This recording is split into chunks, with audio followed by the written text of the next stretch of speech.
कैसे है? House the जोश? बढ़िया चल रहा है एकदम। सर आप साथ साथ पे आने वाले थे। तो बेटा एमआर सर को कहीं जाना था तो एमआर सर ने कहा कि सर पहले मैं अपना मॉडर्न करा लेता हूँ। तो इसलिए बेटा मॉडर्न हो गया पहले। सर एक इंपॉर्टेंट डेरिवेशन भी करा देना। कौन सी बेटा? कल पेपर है, इसको डेरिवेशन आज करनी है? चलो फिर फटाफट स्टार्ट करते हैं बेटा, बिना टाइम वेस्ट करे। पहले हम स्टार्ट करेंगे ऑप्टिक्स हमारा। ठीक है, हमारे पास दो चैप्टर बचे हैं। हमारे पास ऑप्टिक्स मतलब रे और वेव दोनों ही बचे हैं, and we are also left with EM waves and communication. ठीक है, तो हमारे पास बेसिकली 4 चैप्टर बचे हुए हैं। तो ठीक, तो फटाफट से एकदम स्टार्ट करते हैं। When the light is reflected from the denser to rare medium, then जब लाइट कहां से कहां जा रही है? डेंसर से रेयर जा रही है। ठीक है, डेंसर से रेयर। डेंसर से रेयर जा रही है मतलब क्या है? लेट सपोज ये आपका डेंसर मीडियम है, ये आपका रेयर मीडियम है। किस किस के बारे में बात करनी है? फ्रीक्वेंसी और वेवलेंथ के बारे में बात करनी है। बेटा फ्रीक्वेंसी क्या रहती है? सेम रहती है। फ्रीक्वेंसी क्या रहती है? सेम रहती है on changing the medium. Medium बदलते रहो, फ्रीक्वेंसी क्या रहेगी? सेम रहेगी। अगर फ्रीक्वेंसी सेम रहेगी, अगर ये नॉर्मल है, इस तरीके से लाइट ऐसे आई डेंसर टू रेयर, मतलब कैसे जाएगी? Away from the normal. कैसे जाएगी? Away from the normal, like this. इसका रिफ्रैक्टिव इंडेक्स म्यू1 मान लेते हैं, इसका रिफ्रैक्टिव इंडेक्स म्यू2 मान लेते हैं। डेंसर मीडियम कौन सा होता है? What is denser medium? जिसकी बेटा स्पीड, जिसमें स्पीड क्या होती है? कम होती है।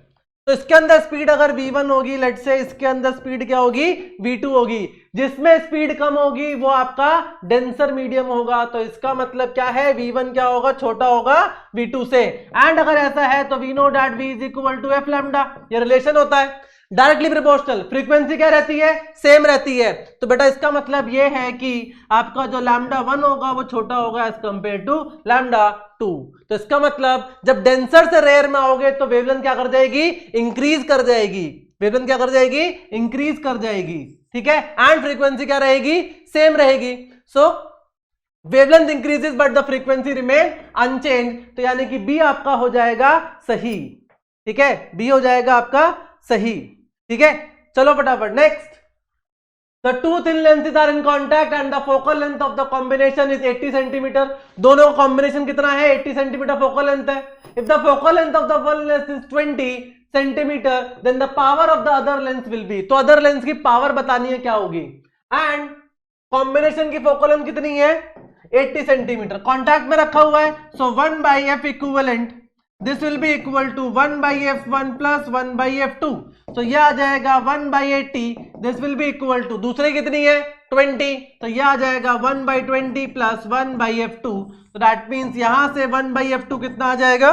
यह आ जाएगा 1 by 80 minus 1 by 20। So LCM 80, यह आ जाएगा 1 माइनस 4, तो यह आ जाएगा माइनस 3 बाई 80। तो पहली बात तो नेगेटिव आ रहा है, तो ये गलत हो जाएगा, ये गलत हो जाएगा। ठीक है, ये गलत और ये गलत। तो ये आ रहा है 1 बाई f2 और पावर निकालनी है हमें। सो पावर क्या होती है? पावर होती है बेटा 1 बाई एफ, तो ये आ जाएगा माइनस 3 बाई 80। लेकिन फोकल लेंथ किस में रखनी होती है? मीटर में। तो यहां पे क्या करेंगे? इंटू 100, तो 0 से 0 कैंसिल, तो कितना आ जाएगा? 30 बाई 8, तो यानी कि माइनस 30 बाई 8, तो ये हो जाएगा माइनस 3.75 डायोप्टर। तो ऑप्शन डी आपका हो जाएगा सही। ठीक है, ऑप्शन डी हो जाएगा एकदम सही। The focal length of the normal eye कितना होता है? अभी आएगा बेटा सवाल, ये मुझे पता था पीवाई क्यू है ये। आ जाओ। The angle of prism is 60 degree and the angle of deviation is 30 degree. Prism का एंगल दे रखा है 60, डेविएशन दे रखा है 30। In the position of the minimum deviation, minimum deviation की पोजीशन कंडीशन की बात हो रही है, the value of the angle of incidence and the angle of emergence. तो बेटा एट मिनिमम डेविएशन आपका जो एंगल ऑफ इंसिडेंस होता है और एंगल ऑफ इमर्जेंस होता है वो क्या होता है? सेम होता है। कब? At minimum deviation. And general equation क्या होती है? That is I plus E, this will be equal to A plus delta. ये जनरल इक्वेशन है। हमें बात किसकी करनी है? मिनिमम डेविएशन की। तो दोनों में क्या होगा? बराबर होगा। तो दैट मींस ये आ जाएगा 2i, this will be equal to 60 plus 30, तो i कितना आ जाएगा? 45। एंड यही बराबर किसके होगा? e के। तो i और e दोनों बराबर होंगे, यानी कि कौन सा ऑप्शन? ऑप्शन सी आपका हो जाएगा सही। क्लियर एकदम? क्लियर एकदम? ठीक है, चलिए next. The focal length of the objective of A telescope is 60 centimetre. आपकी जो फोकल लेंथ है ऑब्जेक्टिव की वो कितनी है, that is 60 centimetre. To obtain a magnification of 20 the focal length of the eye is, magnification 20 करनी है तो आपका आई नहीं होगा बेटा, this will be eyepiece होगा। अच्छा यहाँ पे लिखा हुआ है piece, eyepiece should be, तो आई पीस की फोकल लेंथ कितनी होनी चाहिए। सो बेटा मैग्निफिकेशन क्या होती है, ये होती है f0 बाई एफ ई। तो ऑब्जेक्टिव की फोकल लेंथ है 60, आई पीस की हमें निकालनी है, एंड मैग्निफिकेशन कितनी है, दैट इज 20। तो बेटा एफ ई कितना आ जाएगा, दैट इज 60 बाई 20, यानी कि 3 आ जाएगा, 3 सेंटीमीटर आ जाएगी फोकल लेंथ किसकी, आई पीस की। ठीक है, फोकल लेंथ किसकी, आई पीस की, यानी कि ऑप्शन बी आपका हो जाएगा सही। बेटा नॉर्मल आई की जो फोकल लेंथ होती है वो 2 सेंटीमीटर के आसपास होती है। ठीक है, बहुत छोटी होती है, 2 सेंटीमीटर के आसपास होती है। ठीक है, 2 सेंटीमीटर। ठीक है, तो आर्या यादव बार बार लिख रहा है, सो द फोकल लेंथ, ठीक है, focal length of normal eye is 2 centimetre. चलिए next, larger aperture of the objective lens in an astronomical telescope is. अब लार्जर अपर्चर क्यों होता है एस्ट्रोनॉमिकल टेलीस्कोप में, और कंपाउंड माइक्रोस्कोप में इसका उल्टा होता है।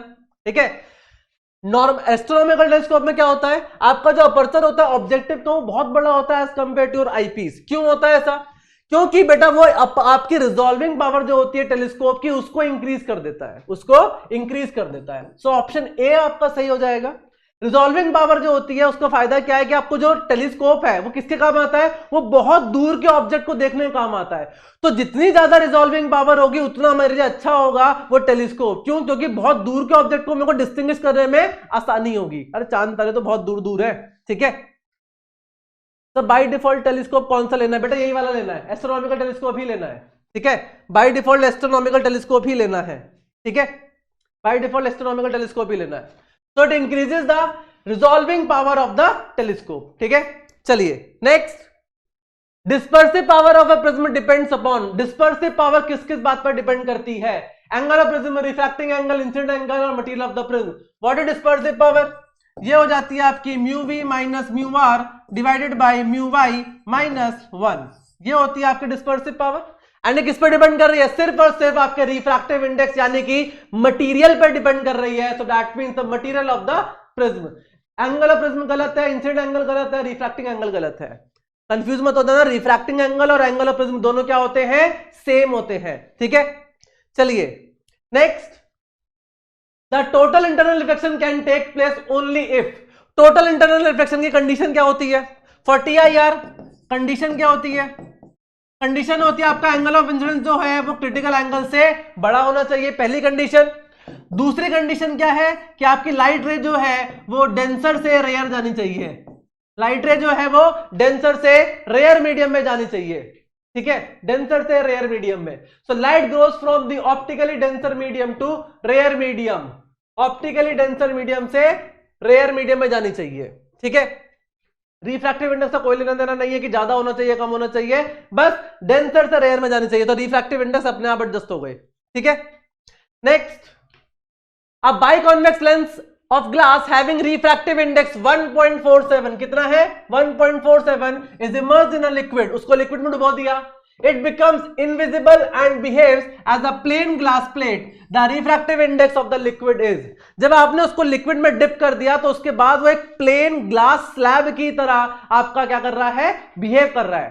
तो इसका मतलब उसकी फोकल लेंथ क्या हो गई, फोकल लेंथ क्या हो गई, तो देखो अगर मैं 1/f इक्वल टू लिखता हूं that is mu glass divided by mu medium minus 1, and इधर आ जाएगा आपके पास 1/r1 minus 1/r2। This is lens maker formula, ये होता है आपका बेटा लेंस मेकर फॉर्मूला। ठीक है, लेंस मेकर फॉर्मूला। ठीक है, तो यहां पर देखो अगर मैं मीडियम जिससे जो आपने जिससे ग्लास बनाया है उसका रिफ्रैक्टिव इंडेक्स और जो मीडियम में आपने रखा है उन दोनों का रिफ्रैक्टिव इंडेक्स अगर सेम कर दूं तो बेटा क्या हो जाएगा, ये टर्म खत्म हो जाएगा, तो यानी कि पूरा टर्म 0, एंड अगर ये 0 तो बेटा फोकल लेंथ कितनी हो जाएगी, इनफाइनाइट। और प्लेन ग्लास टाइप की जो आपकी फोकल लेंथ होती है वो क्या होती है, इनफाइनाइट होती है। So if mu g equal to if mu g equal to mu m, तो फोकल लेंथ क्या हो जाएगी, इनफाइनाइट, जो कि किसकी होती है, एक ग्लास प्लेट की होती है। तो इसका मतलब दोनों क्या होने चाहिए, बराबर होने चाहिए। बराबर का मतलब ये 1.47 है, तो बेटा वो भी क्या होना चाहिए, 1.47, यानी कि ऑप्शन ए आपका हो जाएगा सही। दुनिया भर की फालतू की बकवास लिख रहे हो इसके अंदर है, आंसर नहीं लिख सकते, आंसर नहीं लिख सकते। कल ये सब आएगा फालतू की बातें या आंसर आएंगे, आंसर लिखो। क्या है, मेरा पेपर थोड़ी है, मैं तो करके निकल ही जाऊंगा। चलो next, for a glass prism the angle of minimum deviation will be smallest for light of, कौन सी कलर की लाइट के लिए आपका एंगल ऑफ मिनिमम डेविएशन क्या होगा, मिनिमम होगा, स्मॉलेस्ट होगा, सबसे छोटा होगा। तो बेटा डेविएशन क्या होता है, डेविएशन होता है आपका म्यू माइनस वन इंटू ए। क्या होता है, म्यू माइनस वन इंटू ए। सबसे कम किसके लिए होता है, सबसे कम किसके लिए होता है, तो विबग्योर लिखो। अगर वायलेट आप विजिबल रीजन के अंदर बात करो विबग्योर, तो इस डायरेक्शन में आपकी वेवलेंथ इंक्रीज करती है और इस डायरेक्शन में आपका रिफ्रैक्टिव इंडेक्स। तो सबसे ज्यादा किसके लिए होता है, सबसे ज्यादा होता है वॉयलेट के लिए और सबसे कम होता है किसके लिए, रेड के लिए। सो रेड का क्या होता है, म्यू आर क्या होता है, मिनिमम, ये होता है मिनिमम, एंड म्यू वी क्या होता है, दिस इज मैक्सिमम। क्लियर। सो हमें क्या बताना है, स्मॉलेस्ट बताना है, सबसे छोटा किसके लिए होगा, रेड के लिए होगा। तो यानी कि ऑप्शन ए आपका हो जाएगा सही। ठीक है, ऑप्शन ए आपका हो जाएगा सही। ठीक है, next, which of the following is correct lens maker formula, तो सही लेंस मेकर फॉर्मूला कौन सा है। इस सवाल से आपको यह पता चलता है कि आपको बेटा फॉर्मूले जो है वो टिप्स पर होने चाहिए। एक एक फॉर्मूला जितने भी आपकी पूरी फिजिक्स में है वो सारे टिप्स पर होने चाहिए। ठीक है, तो लेंस मेकर फॉर्मूला क्या होता है, 1/f, this is equal to mu glass upon mu medium minus 1 into 1/r1 minus 1/r2। तो ये कौन सा आ जाएगा बेटा, ये आ जाएगा आपका option A, that is mu two by mu one minus 1/r1 minus 1/r2। अब कहोगे सर आपको कैसे पता म्यू2 क्या है म्यू वन क्या है, बेटा नहीं लिखा हुआ है, लेकिन बाकी सब देखो, यहां पर r2 माइनस r1 है, ये गलत हो जाएगा, यहां पर r1 प्लस r2 है, गलत हो जाएगा, यहां पे 1 माइनस म्यू2 बाई म्यू वन है, तो ये गलत हो जाएगा। सो इसीलिए the most appropriate answer is option ए। ठीक है, most appropriate answer is option A. Next, which of the following is correct for the refractive index of water. अब ये फैक्चुअल सवाल है, ठीक है, फैक्ट बेस्ड सवाल है। आपका जो म्यू वाटर होता है वो क्या होता है, दैट इज 1.33, या फिर आप लिख सकते हो उसको 4/3। ग्लास का अगर आपको नहीं दे रखा और आपको जरूरत पड़ता है किसी सवाल के अंदर, तो उसका आंसर आप लिख के आओगे 3/2, यानी कि 1.5। ठीक है, 1.5।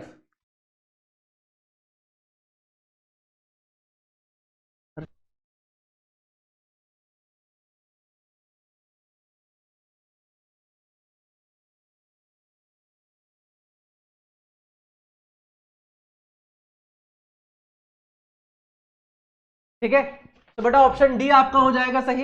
बेटा वॉइस चेक कर लेना एक बार, वॉइस ठीक है क्या, हाँ।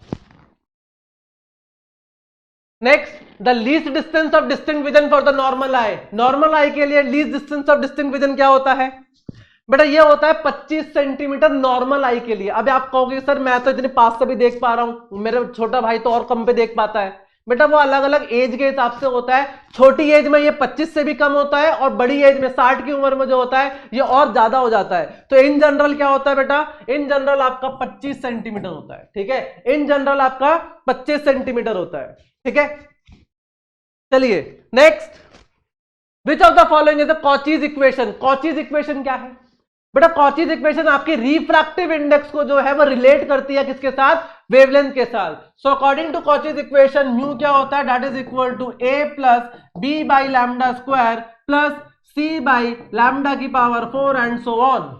ठीक है, अब विजिबल लाइट जो होती है उसके लिए आपका जो लैम्डा होता है वो नैनोमीटर का ऑर्डर का होता है। सो नैनोमीटर की पावर 4, तो ये तो कुछ बहुत ही अलग हो जाता है, तो इसीलिए हम इसको नेग्लेक्ट कर देते हैं और आपका जो म्यू है वो आ जाता है कुछ a plus B by lambda के स्क्वायर के बराबर। इन जनरल ये आता है। ठीक है, तो a by lambda plus B by lambda square, a plus B by lambda cube, सारे गलत दिख रहे हैं। इसको अगर प्लस कर देते हो तो बेटा ये अप्रोक्सीमेटली सही हो जाएगा। तो a plus B by lambda square, ठीक है, a plus B by lambda square. ठीक है, next, which of the following is correct for intensity of the scattered light and the wavelength of the light। तो बेटा आपका जो scattering है वो किसने बताया था? रेले के क्राइटेरिया से आप निकालते हो। किससे? रेले क्राइटेरिया से। तो अकॉर्डिंग टू रेले क्राइटेरिया क्या कहता है? ये कहता है क्या कि इंटेंसिटी जो होती है लाइट की बेटा वो इनवर्सली प्रोपोर्शनल होती है किसके? लैम्डा की पावर 4 के। किसके? लैम्डा की पावर 4 के। इसीलिए आपकी जो स्काई है वो ब्लू दिखाई देती है। क्यों? क्योंकि सबसे ज्यादा जो आपका स्कैटर होता है वो एक्चुअल में तो वायलेट होता है, बट लेकिन आपकी आंखों को जो सेंस होता है वो वायलेट होता है, वो आपको ब्लू होता है। ठीक है। एंड जितने भी आपके डेंजर सिग्नल होते हैं, जितने आपके खतरे के साइन होते हैं, वो सारे के सारे किसके होते हैं? रेड कलर के होते हैं। क्यों? क्योंकि उसकी वेवलेंथ सबसे ज्यादा होती है और उसकी स्कैटरिंग जो है वो सबसे कम होती है। ठीक है। Next, Which of the following does not change with the change of medium of the light? तो जब भी लाइट का मीडियम चेंज करोगे, एयर से पानी में गए, पानी से ऑयल में गए, ऑयल से किसी और ग्लास में चले गए, तो कुछ भी किया आपने, उसमें आपकी फ्रीक्वेंसी नहीं बदलती है। वेवलेंथ बदल जाती है, स्पीड बदल जाती है, बट लेकिन आपकी फ्रीक्वेंसी नहीं बदलती है। तो यानी कि ऑप्शन ए आपका हो जाएगा सही। Frequency does not change. ठीक है, फ्रीक्वेंसी डज नॉट चेंज। ठीक है। Next, Which of the following relation is correct? Phase difference और पाथ डिफरेंस के बीच में रिलेशन पूछ रहा है। सो बेटा फेज डिफरेंस होता है क्या?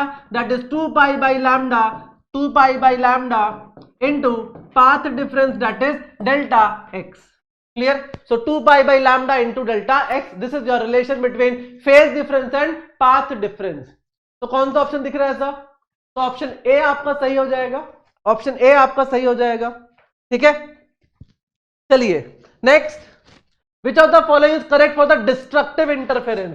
अब डिस्ट्रक्टिव इंटरफेरेंस के लिए कौन सी कंडीशन सही होती है? सो इसके लिए बेटा हम लोग लिखते हैं ऑड मल्टीपल्स। क्या? ऑड मल्टीपल्स किसके? पाई के। ऑड मल्टीपल्स ऑफ पाई। तो पाई के ऑड मल्टीपल्स जैसे कि पाई, 3 पाई, 5 पाई, 7 पाई, 11 पाई, 9 पाई, ये सब। ठीक है। तो कौन सा ऑप्शन दिख रहा है? Odd multiples. ऑड मल्टीपल्स हो जाएंगे बेटा बी में। अरे 2n पाई इवन मल्टीपल्स आएंगे जो ये लिख रहे हो। बी इसका करेक्ट आंसर, बिल्कुल सही। जाया अजहर सही लिखा है बेटा। ठीक है। अल्फा एकदम सही। ठीक है। Next, which of the following is the main cause for the colour of light? Light के कलर के लिए मेन कॉज क्या है? मेन कॉज क्या है बेटा? लैम्डा रेड जो होती है वो कुछ होती है, लैम्डा ब्लू कुछ और होती है, लैम्डा ग्रीन कुछ और होती है, लेकिन है तो सब लाइट ही ना। है तो सब लाइट, तो सबका जो फोटोन होता है दैट इज सेम। ठीक है। फोटोन सबका वेलोसिटी सेम होती है, फेज सेम है, एम्पलीट्यूड सेम है, उससे कोई लेना देना नहीं है। किससे होता है? वेवलेंथ से होता है। तो इसका मतलब ऑप्शन ए आपका हो जाएगा सही। ठीक है। Option A is correct. Clear? Clear? चलिए next, critical angle of the light passing from glass to water is minimum for? Critical angle glass से पानी में जा रहा है, तो बताओ मिनिमम किसके लिए होगा? सो बेटा critical angle sine C, this is equal to 1 by mu. यही होता है, यही होगा। अब एक बात बताओ, mu green colour, violet colour, red colour, yellow colour, सबसे ज्यादा किसके लिए होता है? सबसे ज्यादा किसके लिए होगा? म्यू वी का सबसे मैक्सिमम होता है। एंड अगर म्यू मैक्सिमम होगा, जितना ज्यादा म्यू होगा उतना कम क्या होगा? क्रिटिकल एंगल होगा। तो इसका मतलब फॉर वॉयलेट कलर आपका जो क्रिटिकल एंगल है वो क्या होगा? मिनिमम होगा। और रेड के लिए क्या होगा? मैक्सिमम। रेड के लिए क्या होगा? Maximum. So violet colour is the correct answer, यानी कि ऑप्शन डी आपका सही हो जाएगा। बिल्कुल सही जवाब दे रहे हो बेटा, एकदम झकास। चलिए next, which of the following is not the case with the image formed by the concave lens? Concave lens के केस में कौन सा सही नहीं है बेटा? इन जनरल अगर रियल ऑब्जेक्ट की बात करूं तो रियल ऑब्जेक्ट के केस में जो कॉनकेव लेंस है वो आपकी वर्चुअल इमेजेस बनाता है। बट लेकिन अगर मानो कि आपका ऑब्जेक्ट वर्चुअल हो जाए तो वो उसकी रियल इमेज भी बना सकता है। ठीक है। अगर आपके पास वर्चुअल ऑब्जेक्ट हो जाए तो वो उसकी रियल इमेज बना सकता है। So it may be erect और इन्वर्टेड, सही बात है। डिपेंड करेगा कि ऑब्जेक्ट आपका रियल है या वर्चुअल है। इट मे बी मैग्नीफाइड और डिमिनिश्ड, फिर से डिपेंड करेगा किस बात के ऊपर कि वर्चुअल है या रियल है। इट मे बी रियल और वर्चुअल, डिपेंड करेगा कि ऑब्जेक्ट कैसा है, रियल है या वर्चुअल है। रियल इमेज में भी between the pole and focus और बियॉन्ड फोकस। अब यहां पर यही गलत हो गया, बस बियॉन्ड फोकस नहीं बन सकती। ठीक है। बियॉन्ड फोकस नहीं बनेगी, कहीं पर भी बनेगी वो कहां बनेगी? बिटवीन पोल एंड फोकस बनेगी, बस बियॉन्ड फोकस नहीं बनती है। तो इसका मतलब आपका क्या हो जाएगा? ये आपका हो जाएगा सही, ये आपका हो जाएगा गलत। ठीक है। तो इसके करेक्ट आंसर क्या हो जाएगा इसके लिए? Option D, that is real image में be between the pole and the focus और बियॉन्ड फोकस। ठीक है, बिल्कुल सही बेटा, डी वालों एकदम सही जा रहे हो एकदम। चलिए next, the sunlight reaches us as white light and not as its component because, अब सनलाइट जो है वो हमारे पास सीधी सीधी आती है, व्हाइट दिखता है, आपको वहीं से कलरफुल लाइट नहीं दिखती है। ऐसा क्यों? क्योंकि बेटा आपका जो मीडियम है बीच में वो कौन है? एयर है, एंड एयर जो होता है वो नॉन डिस्पर्सिव मीडियम होता है, वो डिस्पर्जन नहीं कर पाता है, वो डिस्पर्जन नहीं कर पाता, वहां पे क्या हो जाता है? स्कैटरिंग हो जाती है। ठीक है, सो डिस्पर्जन नहीं होता, that is air medium is non dispersive, यानी कि ऑप्शन बी जो है वो हो जाएगा सही। ठीक है, ऑप्शन बी जो है वो हो जाएगा सही। ठीक है, next, a normal eye is not able to see object closer than 25 centimetre. अब आप 25 सेंटीमीटर से कम की चीजें नहीं देख पाते, उसका रीजन क्या है? उसका रीजन है ये बेटा कि आपकी जो आई की लेंसेज है, आप इसको एक सर्टेन डिस्टेंस तक ही तो एडजस्ट कर सकते हो। आप जब पास लेते आते जाओगे तो आपको साफ देखने के लिए आपको आंखें छोटी करनी पड़ेंगी, तो अपनी लेंथ को जो है, आपकी आई लेंथ जो है, फोकल लेंथ जो आई की, उसको आप जो है कुछ लिमिट तक ही एडजस्ट कर सकते हो, उसके बाद आप उसको एडजस्ट नहीं कर सकते। आपकी एक लिमिट होगी आई लेंथ की, इस focal length of I length, इसकी कोई लिमिट होती है, एंड उस लिमिट के अकॉर्डिंग ये 25 सेंटीमीटर आता है, उस लिमिट के अकॉर्डिंग ये 25 सेंटीमीटर आता है। तो the eye is not able to decrease the focal length beyond the limit. अब आई जो है वो एक फोकल लेंथ, एक पर्टिकुलर लिमिट के बाद अपनी फोकल लेंथ को कम नहीं कर पाता है। ठीक है, तो option D is absolutely correct, the distance of the retina from the eye lens. अरे गलत, ये कौन लिख रहा है? बी क्यों लिख रहे हो? ऐसा कुछ नहीं है, ऐसा कुछ नहीं है। ठीक है, next, the magnifying power of N astronomical telescope for normal adjustment. Normal adjustment के लिए पूछ रहा है क्या मैग्नीफाइंग पावर क्या होती है? तो that is equal to M is equal to F not by F E with a negative sign, with a negative sign. Clear? So इसका मतलब minus F not by F E, यानी कि option A आपका हो जाएगा सही। ठीक है, next, astronomical telescope has a magnifying power 10, the focal length of the eyepiece is 20 centimeter, the focal length of the objective is, तो आपको magnifying power they the and आपको फोकल लेंथ दे रखी है किसकी? आईपीस की, और आपको क्या निकालनी है? ऑब्जेक्ट की फोकल लेंथ निकालनी है, ऑब्जेक्टिव लेंथ की फोकल लेंथ निकालनी है। तो m क्या होता है? m is equal to F not by F E. So ये आपको गिवन कितना है? ये गिवन है आपको 10, फोकल लेंथ ऑब्जेक्टिव की निकालनी है और आईपीस की कितनी है? 20। तो यहां से देखो कितना आ जाएगा? 20 इंटू 10 यानी कि 200 सेंटीमीटर। तो जो फोकल लेंथ है आपके ऑब्जेक्टिव की वो कितनी आ जाएगी? That is option C, 200 centimetre. अरे क्या कर रहे हो यार, है डी लिख रहे हो? शर्म आ रही है तुम्हें? है शर्म आ रही है? लॉजिकली भी सोचोगे, लॉजिकली भी सोचोगे बेटा, ऑब्जेक्टिव की जो फोकल लेंथ होती है टेलीस्कोप में वो ज्यादा होती है as compare to your eyepiece. Eyepiece में वो क्या होती है? उससे ज्यादा होती है बहुत। कंपाउंड माइक्रोस्कोप के अंदर इसका उल्टा होता है, आईपीस बड़ा होता है, ऑब्जेक्टिव छोटा होता है कंपाउंड माइक्रोस्कोप में। ठीक है, चलिए next, when a ray of light enters a glass slab from air it's wavelength. अब क्या होगा देखो, ग्लास स्लैब में एंटर कर रही है कहां से? एयर से, तो मतलब लाइट रे जो है वो कैसे जा रही है? रेयर से डेंसर में जा रही है। कैसे जा रही है? रेयर से डेंसर में। क्यों? क्योंकि आपकी किसकी बात हो रही है? That is glass slab from air, air से ग्लास स्लैब में जा रही है, तो रेयर टू डेंसर हो गया। फ्रीक्वेंसी क्या रहेगी? सेम रहेगी, रहने दो। वेलोसिटी क्या करेगी? डिक्रीज करेगी, और वेलोसिटी डिक्रीज करेगी तो लैम्डा भी क्या करेगा? डिक्रीज करेगा। डेंसर मीडियम वही मीडियम होता है जिसके अंदर स्पीड ऑफ लाइट क्या होती है? कम होती है। जिसके अंदर स्पीड ऑफ लाइट क्या होती है? कम होती है। तो इसका मतलब लैम्डा क्या करेगा? डिक्रीज करेगा, और फ्रीक्वेंसी क्या रहेगी? सेम रहेगी। तो इसका मतलब क्या आ जाएगा? It's wavelength decreases, it's wavelength decreases. Clear? Next, which one of the following is correct for a spherical surface. एक स्फेरिकल सरफेस के लिए आपको फॉर्मूला पूछ रहा है। सो अगर ये आपके पास एक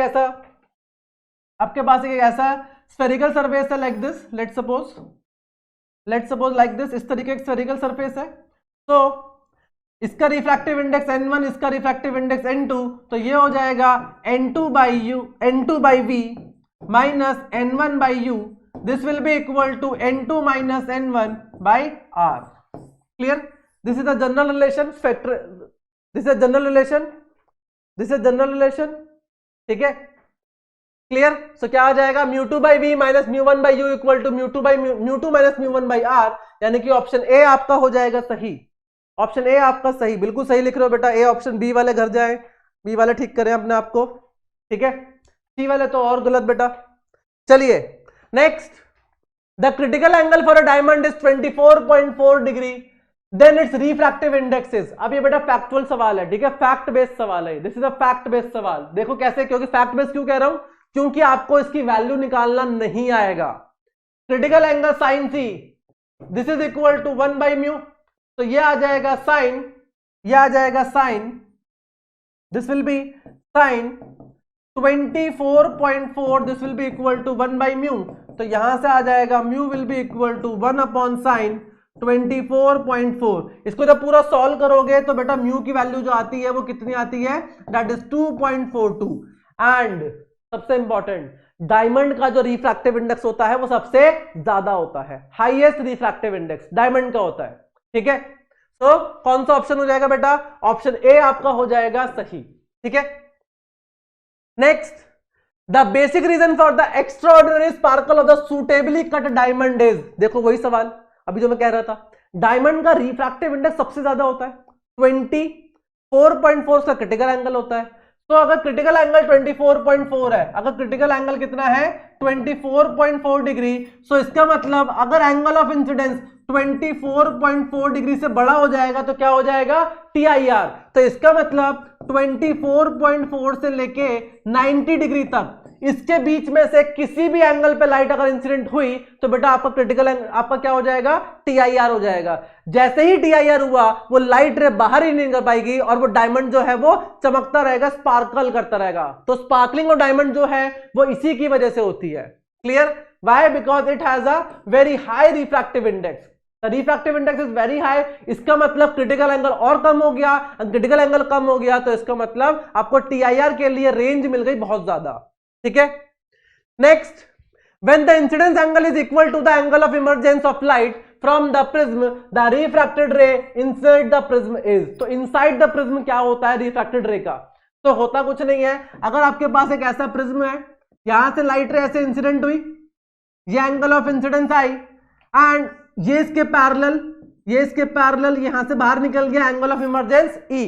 तो जब angle of incidence angle of emergence के बराबर होता है तो अंदर वाली जो रे होती है बेटा वो बेस के क्या होती है, पैरेलल होती है। ये दोनों एक दूसरे के क्या होते हैं, पैरेलल होते हैं।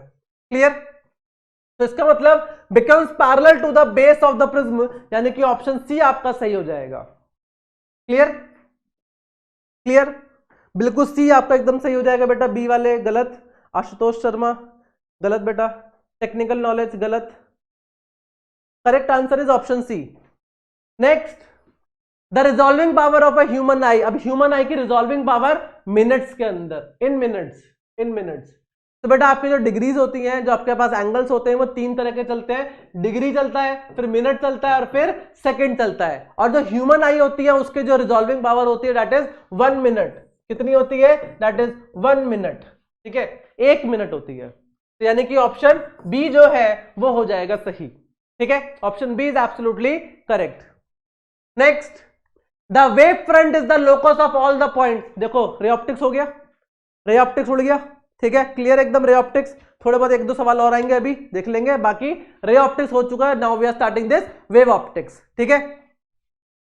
So wave front is the locus of all the points where the particles of the medium vibrate with the same. तो वेव फ्रंट क्या होता है, वेव फ्रंट वो पॉइंट होता है जहां पर हर एक पार्टिकल जो होता है वो सेम फेज में होता है, सबका फेज जो होता है वो क्या होता है, सेम होता है। तो that means they have same phase, same phase. तो यानी कि ऑप्शन ए आपका हो जाएगा सही, ठीक है। Next, the Huygens concept of secondary wave. अब हाइगन्स ने जो सेकेंडरी वेव का कॉन्सेप्ट दिया था उससे क्या मिला था, allow us to find the focal length of the thick lens, गलत। is a geometrical method to find a wave front, बिल्कुल सही, ठीक है, बिल्कुल सही। हाइगन से क्या था कि अगर हमारे पास ऐसा सोर्स है, इसका वेव फ्रंट ऐसे बना, इसका वेव फ्रंट ऐसा बना, अब इसके ऊपर जो कोई भी पार्टिकल होगा, जो भी वेवलेट्स होंगे, सेकेंडरी वेवलेट्स, ये आपका सोर्स की तरह काम करेंगे, सेकेंड सोर्स की तरह, एंड इसकी वजह से एक और वेव फ्रंट बन जाएगा। तो अगर हमारे पास किसी टाइम t के ऊपर अगर किसी टाइम टी के ऊपर वेव फ्रंट की शेप पता होगी तो मैं किसी भी time T plus delta T पर क्या कर सकता हूं, वेव फ्रंट की शेप निकाल सकता हूं। तो ये मेरे को किसने बताया था, ये बताया था हाइगन्स ने, ठीक है। So that means option B जो है वो हो जाएगा सही, ठीक है। Next, who gave the idea of the secondary wavelet for the propagation of a wave, किसने दिया था सेकेंडरी वेवलेट का आइडिया, ये दिया था बेटा हाइगन्स ने। It was given by this Huygens. Huygens ने कहा था कि आपका हर पार्टिकल जो होगा एक वेव फ्रंट के ऊपर it will behave as a secondary source, वो सेकेंडरी सोर्स की तरह बिहेव करेगा, सेकेंडरी वेवलेट कहते हैं उनको, ठीक है।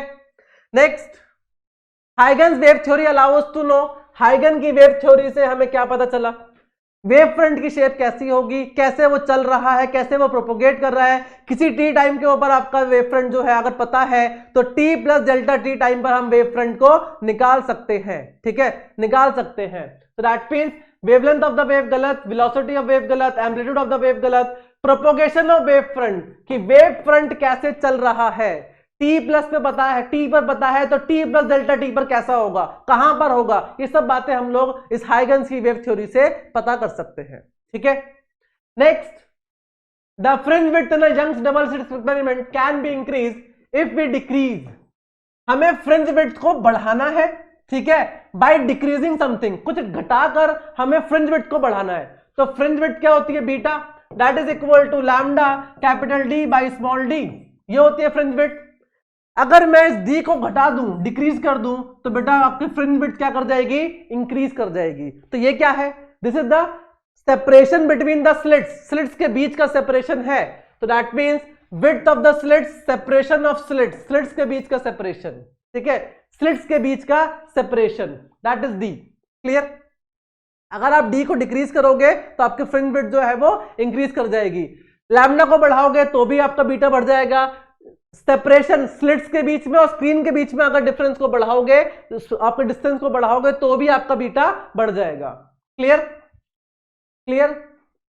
Next, true false statements are, diffraction is the characteristic which is exhibited by, अब डिफ्रैक्शन किससे होता है, कौन सी वेव से होता है, जितनी वेव्स है सबसे होता है, जितनी भी वेव्स हैं सबसे होता है। डिपेंड किस बात पे करता है, डिपेंड करता है साइज ऑफ द ऑब्स्टेकल, कि ऑब्स्टेकल का साइज क्या है। अगर आपकी वेवलेंथ कंपैरेबल है ऑब्स्टेकल के साइज की, अगर आपकी वेवलेंथ कंपैरेबल है किसके, ऑब्स्टेकल साइज के, तो बेटा क्या होगा, उस केस में आपका हर बार डिफ्रैक्शन हो जाएगा, चाहे साउंड वेव हो, चाहे आपकी लाइट हो, चाहे आपकी मैटर वेव हो, कुछ भी हो, सबका डिफ्रैक्शन हो जाता है, ठीक है, सबका डिफ्रैक्शन हो जाता है, ठीक है। So that means option D आपका हो जाएगा सही।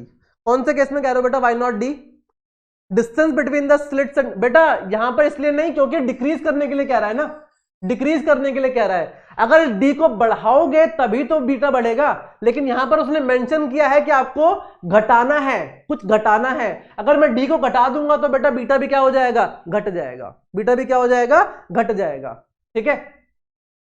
चलिए next, minimum deviation angle of a thin prism of refractive index mu and angle of prism A is, देखो वापस से रे ऑप्टिक्स का सवाल आ गया, एंड डेविएशन क्या होता है, that is equal to mu minus 1 into a. ये किसके लिए होता है बेटा, this is for thin prism, किसके लिए होता है, थिन प्रिज्म के लिए होता है। और थिन प्रिज्म ना हो तो उस केस में क्या होता है, mu is equal to sine A plus delta M by 2 divided by sine A by 2 divided by sine A by 2, clear.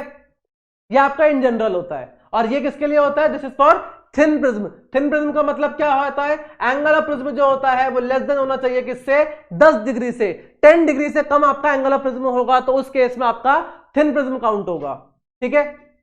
चलिए next, if the width of the slit in single slit diffraction experiment is doubled, अगर आपने width को double किया है then the central maxima of diffraction patterns become, तो central maxima जो होता है that is 2d lambda upon a। अगर मैं a को डबल कर दूंगा, अगर इस a को डबल कर दूंगा, डबल कर दो, a को डबल कर दो, तो बेटा बीटा क्या हो जाएगा, बीटा आपका हाफ हो जाएगा, बीटा क्या हो जाएगा, हाफ हो जाएगा, क्लियर। बीटा हाफ हो जाएगा, इसका मतलब क्या है कि आपको जो पैटर्न बन रहा है वो पतला हो जाएगा। पैटर्न कैसा, पैटर्न इस तरीके का, ये आपका डिफ्रैक्शन पैटर्न है इस तरीके से, this is the diffraction pattern. And जब आप बीटा को कम करोगे तो इसका मतलब क्या है कि ये आपका क्या हो जाएगा, इस तरीके से हो जाएगा, ठीक है, इस तरीके से हो जाएगा, लाइक दिस, कुछ इस तरीके से, ठीक है। तो इसका मतलब क्या हो जाएगा, पतला हो जाएगा, नैरो हो जाएगा। तो नैरो वाला कौन कौन से आपके, ब्रॉडर और शार्पर कह रहा है, देखो यहां पर बीटा तो लेकिन हाफ हो रहा है आपका, तो ब्रॉडर वाले तो गलत हो गए। अब शार्प फेंट होगा या फिर ब्राइट होगा, ये कैसे पता चलेगा, जितनी ज्यादा स्लिट विड्थ होगी उतनी ज्यादा लाइट अंदर आ सकती है, तो उतनी ही ज्यादा इंटेंसिटी होगी।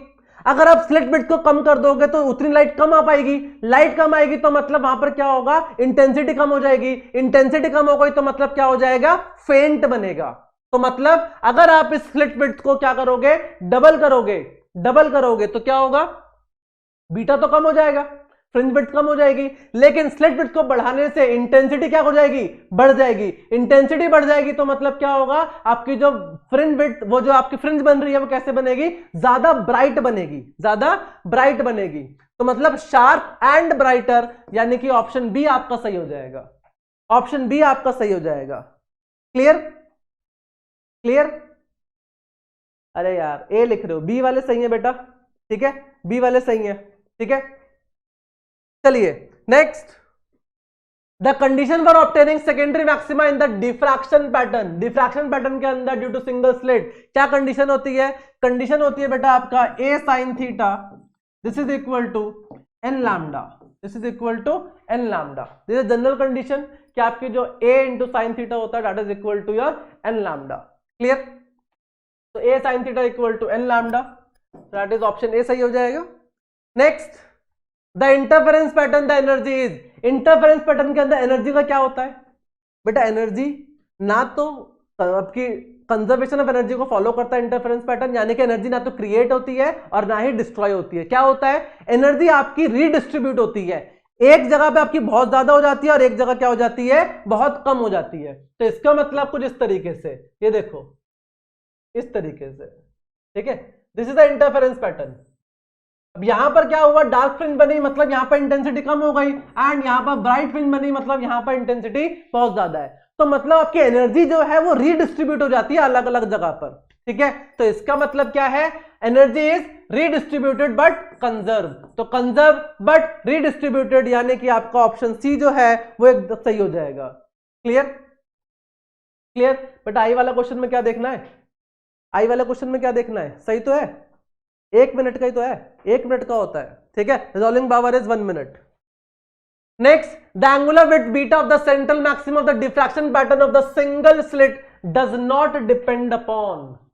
सेंट्रल मैक्सिमा की diffraction pattern of a single slit does not depend upon, वो किस पर डिपेंड नहीं कर रहा है, that is 2d lambda by a. This is the central maximum, this is central maximum, that is 2d lambda by A. Central maxima की width है ये, ठीक है, सेंट्रल मैक्सिमा की विड्थ है। तो distance between the slit and the source, slit और source के बीच में डिफरेंट कर रहा है क्या, नहीं कर रहा, ठीक है। Wavelength of the light use, हाँ कर रहा है, ठीक है। विड्थ ऑफ द स्लिट की विड्थ क्या है उसके ऊपर भी डिपेंड कर रहा है, and frequency of the light use, frequency के ऊपर भी कर रहा है, वेवलेंथ पे कर रहा है तो मतलब फ्रीक्वेंसी भी कर रहा है, इंटरचेंजेबल होते हैं, ठीक है, इंटरचेंजेबल होते हैं, ठीक है। तो डायग्राम आ सकता है क्या, कॉम्प्लेक्स नहीं बेटा, पहली बात तो कंपाउंड, अच्छा कॉम्प्लेक्स टेलीस्कोप का, बेटा एस्ट्रोनॉमिकल टेलीस्कोप का आएगा, ठीक है, एस्ट्रोनॉमिकल टेलीस्कोप का डायग्राम आ सकता है, बिल्कुल आ सकता है। आपका कंपाउंड माइक्रोस्कोप या फिर टेलीस्कोप में किसी एक का डायग्राम आपके 5 नंबर के सवाल में बन सकता है, बिल्कुल बन सकता है, ठीक है। अगर आप लॉन्ग आंसर टाइप क्वेश्चन के अंदर पूछना चाहते हो तो हाँ बेटा होता है।